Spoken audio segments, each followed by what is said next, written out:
Oh! Fish on, fish on, fish on. Fish on.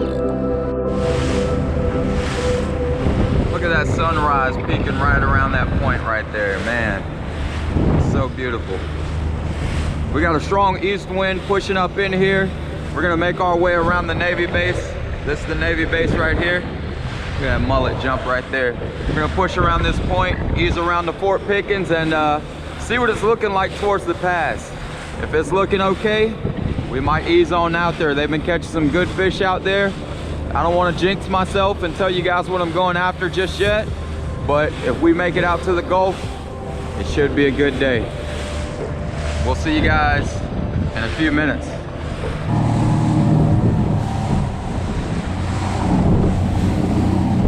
Woo-hoo-hoo.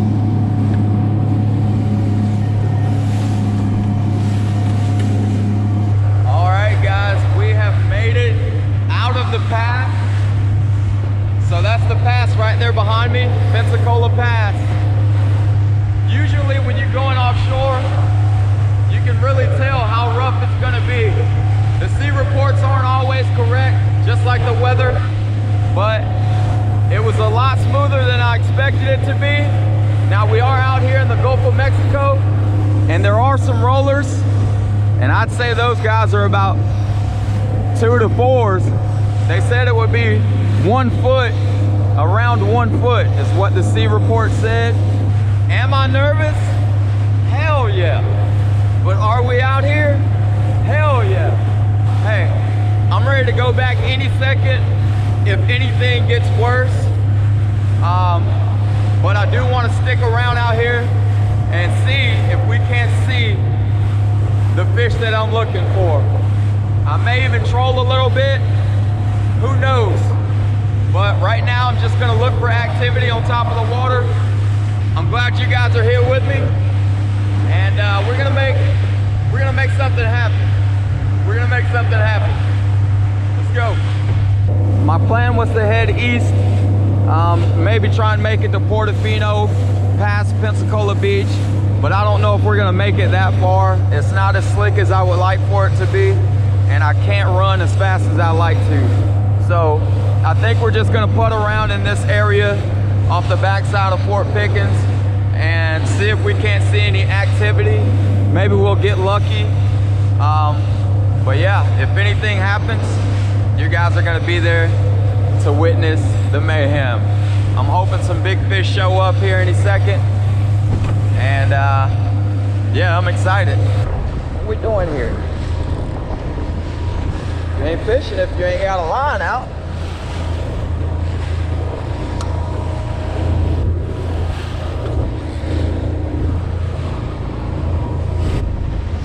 Ooh, look at the swells. Jeez. You want to talk about rollers? I wish you guys could see the actual size of these. That's all a 4 foot right there. That one too. Man. It's a little intimidating in this small boat, but we're rolling right into them, which is good. And then when we head back in, we'll be rolling with them. So I think we'll be fine. Oh! Fish on, fish on, fish on. Fish on. Trolling that lure. Fish on.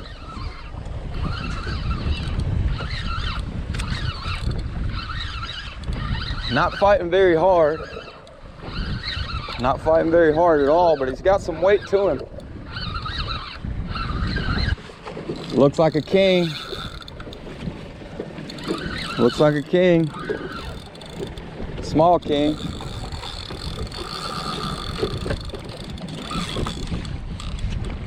Or a big Spanish.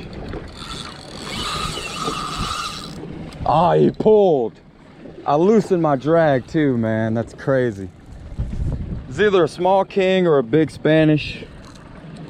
That's all right. That is okay.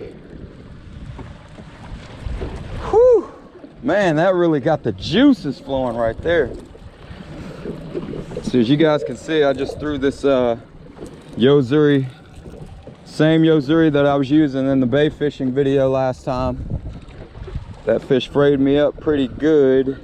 That's awesome, man. Our first bite offshore, and the new little guy in the vitamin C. And woo, that got the juices flowing. There we go. Went right back with a perfect loop knot, and we got about, I don't know, 16 or 18 inch 60-pound monofilament leader. We're gonna go back with that same setup. If I lose the lure, I won't be too disappointed. All right, we're gonna send this guy back out. All right, so I'm letting out slack here. This is called trolling. So basically you leave your lure behind, you let out a lot of line, and you know, it can vary how far you want that lure to trail behind you. And all you do is you troll. See, right now I'm going like 3 miles an hour. So I'm gonna let that lure just go, go, go. And every now and then I'll put a little tension on it just to make sure it's not getting tangled in its own hooks. And I can feel that lure fluttering back and forth doing what it's supposed to do. So I know that lure is set right. We'll set our drag, make sure that when a fish hits it, he's not gonna just snap our line or break our rod or snatch the rod out of the rod holder. That's all to it. Slow speed trolling. 16 foot of water. Water temp's 81 degrees. I'm not sure if that's right. That's a little hot, but it could be. Could be. Trolling in the Gulf of Mexico in my 16-foot skiff. Oh, we're back on. We're back on. Back on.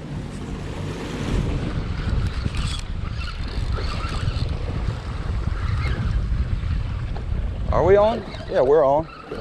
This one's really small. This one's really, really small. This one's got to be something tiny. What is it? A little bonita?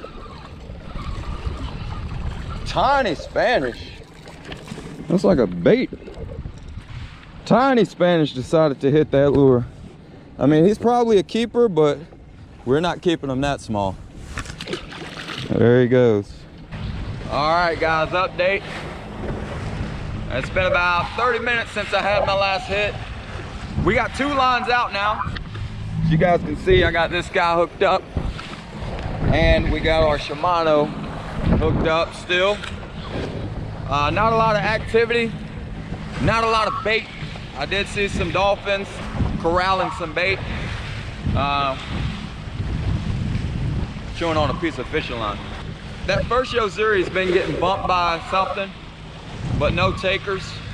I'll feel the rod just getting knocked. So we got 2 lines out right now. We're trying to double our chances. The conditions, pretty much the same. I think the swells kind of died down just a little bit. The wind's picked up a little bit. But yeah, we're out here. We're out here. The nerves have worn off. So I'm feeling pretty good about the situation. I just turned off my country music so I can talk to you guys. But man, I gotta tell you, hey, you guys have been so supportive in the comment section, and I really don't know how to accept it. It's all been positive. You guys have shown major concern about me getting a new boat and wanting to take it offshore. I appreciate that, I really do. You guys have given me some amazing compliments on my family, telling me how beautiful my little family is, congratulating me on 10,000 subscribers. I didn't know we were gonna become family so soon. You guys, y'all are something else, man. Y'all trying to make me cry. Y'all trying to make me cry out here. I'm not gonna do it. Not in this video. Maybe one video coming up, but not this one. Let's get back to fishing. So we did go out to deeper water. Right now we're pushing our way back in, and we're gonna try and troll these, there's 2 sandbars that come off of Pensacola Beach. We're still on the backside of Fort Pickens, by the way, but there's 2 sandbars that they make sure that are always there in order to keep the swell down whenever it gets to shore. That way it doesn't erode the sand too fast. So every time we get a storm, the storm always erodes away at the beach, and we have a road that runs all the way down this peninsula right here, which is Fort Pickens, and it washes the road out every single time. So in order to keep from that road getting washed out and all of our beach sand getting washed out, they like to keep 2 sandbars here. One's in pretty close, and then the other one's out about, I don't know, about 100 yards, 200 yards off the beach. Usually, from my past experience with other people fishing, trolling, if you troll that second sandbar, you can expect a lot more bites coming off of that second bar. So we're gonna troll that second bar, and hopefully something happens. We had 2 bites back to back earlier, Spanish mackerel. I know there's some kings out here, and I know there's some other crazy fish that I'm not gonna say that have been popping up here on our beaches. If those guys show up, ho, ho, ho, ho, ho, ho, ho, ho.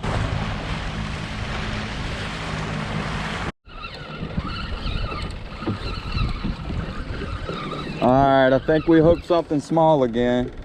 Looks like it might be another small Spanish or something. Yeah, another small Spanish. Oh, it ain't too small. All right, we got our D hookers again. Whoo, gotta be careful. As soon as you think they're calmed down, they start freaking out. Let's get this one first. All right, then we'll get this one. There we go. This guy's really getting it done for the Spanish mackerel. I know they think it's like a glass minnow or something small, but not a bad lure for Spanish mackerel. Let's get turned back around and keep going. I've yet to catch anything that screamed and ripped the drag out of there. Everything has been Spanish mackerel so far.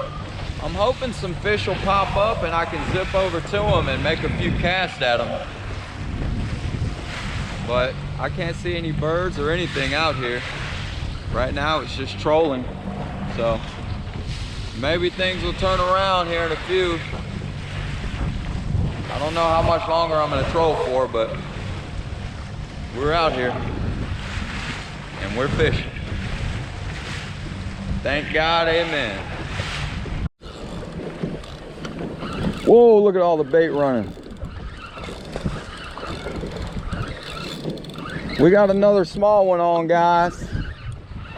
I just rolled over some bait, and I think we got another small Spanish mackerel. Yep. I just saw a good bait run after, while I was reeling that fish in. Might have to circle back. Get this guy up. Yeah, we could catch these guys all day. That's crazy. Not that I want to. Just did that the other day. But yeah, we ran through a good school of bait. Lots of Spanish out here. There we go.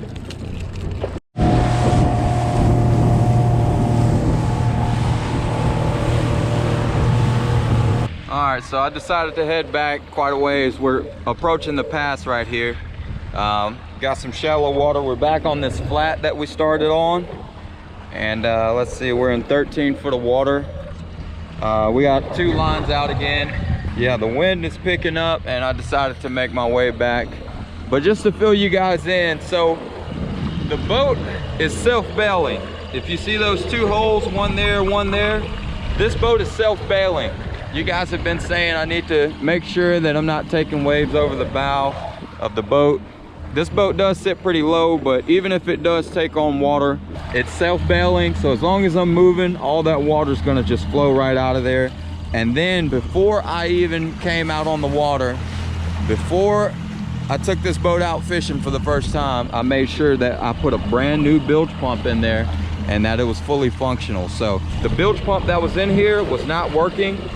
So I did go to Academy and get me a new bilge pump so that I made sure that we were able to dump water fast if we needed to. And it is on an automatic setup, or I can switch that to manual if I want. Let's see, what else? Oh, you guys have been mentioning I need to get an iPilot trolling motor. So this boat did come with a trolling motor, like I said, but it is a foot control trolling motor, Minn Kota. But I do have an iPilot. My cousin Lionel James over at Lion's Tail Adventures straight up gave me a 112-pound thrust iPilot Minn Kota Ulterra. Now I know 112 foot-pounds is a lot for this boat. It's probably way overkill, but he literally said, hey man, I saw you needed a trolling motor, an iPilot. He said, I got one in my garage. It's been sitting there for 2 years. I said, how much you want for it? He told me, man, just come get it. We can meet up and I'll give it to you. So I met him up, and man, if you guys want, go check him out over at Lion's Tail Adventures. He's got a YouTube channel. He's out of Destin, Florida, Fort Walton Beach area. He does charters. He stays busy year round, and he just happened to have that piece of equipment just sitting around. So very thankful for that. I just got to get all the pieces. I just got to get all the pieces to that iPilot trolling motor, and then we will be in business. What else about this boat you guys have been mentioning? Yeah, everything you guys have been mentioning is already taken care of. I've only had the boat like three, maybe 4 weeks, and I'm not rich. So even though I have that iPilot trolling motor, it's gonna take me a while to get everything I need.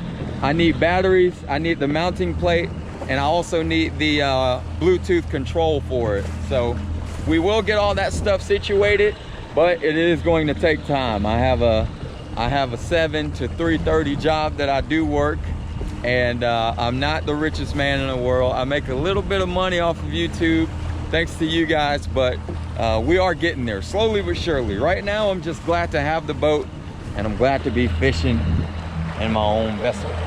It's amazing. So we're gonna keep fishing and hopefully get on some more fish for you guys. We're about to get into the rough part of the pass, so I'm gonna bring these lines in and we're gonna go fish the bay a little bit. We'll see you guys in a few. Y'all check out this tide line. I don't know if you guys can see that transition right there. Sometimes there's fish holding up in there, but this is where the Gulf water meets the bay water. Sometimes there's fish holding right there on that edge. It goes from emerald green water, which Pensacola area is known for. It's emerald green water in our sugar white sandy beaches, into this dirty, kind of stained bay water. The fish still live in it. They can acclimate to any type of water, and yeah.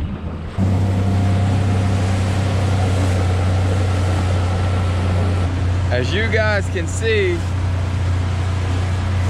there's some weather approaching. So I decided to head on back in, try and beat the rain. I don't know if I'm going to beat the rain, but I definitely didn't want to be out there trying to come back in the rain, in the storm. The swell's gonna get a lot worse out there, and it's not something I want to participate in. Look at that nasty sail. Man. Well, we went out to the Gulf, so that's checked off the list. We just always got to watch the weather and make sure that it's calm enough for us to get out there. Today it was calm enough. We actually was able to make it out of the pass and get into the Gulf for a little bit of trolling.